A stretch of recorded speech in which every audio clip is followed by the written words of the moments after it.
She always believed she'd grow old with him. They had planned a quiet life, filled with morning coffees, garden walks, and quiet evenings by the fire. But one unexpected call changed everything. He was gone. Sudden, unbelievable, unbearable. And just like that, Evelyn was alone. A house that once echoed with laughter now whispered with silence. Their favorite songs now felt like goodbye letters. Every room reminded her of him. Every corner held a memory. But there was one soul who refused to leave her side. Max, their golden retriever. He had been there since their 5th wedding anniversary.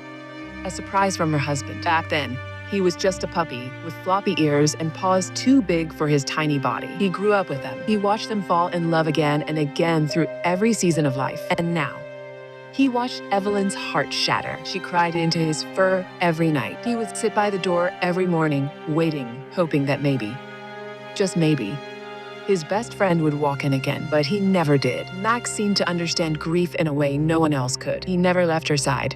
Not even for a second. He followed her into every room. He sat beside her at the window, watching the rain. Some nights, Evelyn would whisper into the silence, "Why him?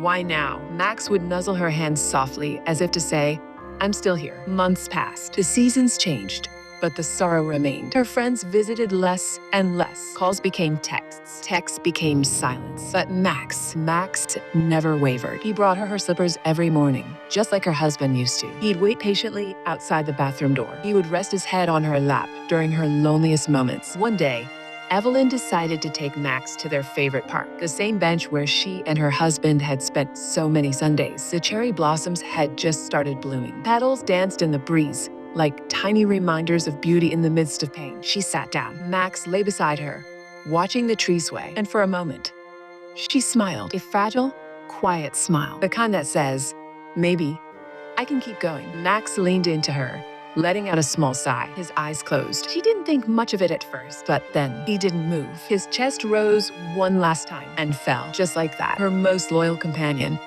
was gone. Evelyn sat in silence, holding him, tears falling freely. How could life be so cruel? How could she lose them both? But as she sat there, cradling the soft, warm memory of Max, she felt something strange. It wasn't emptiness, not this time. It was warmth, quiet kind of peace. Because even though Max was gone, he had done what he came to do. He had carried her through the darkest chapter of her life. He had stayed until she could stand again. Not everyone gets to experience a love like that. A bond that doesn't need words. A loyalty that doesn't fade. Evelyn still walks to that park sometimes. She sits on the same bench. She watches the petals fall. And in the silence, she can still feel Max's head on her lap. Still hear his gentle breathing. Still remember his quiet promise. You're not alone. You never were. And maybe that's the most beautiful part of it all. Love, real love, doesn't leave. Not when it's written in paw prints, not when it's carried in the heart, because sometimes the ones we lose are the ones who stay with us the longest, even after their final breath.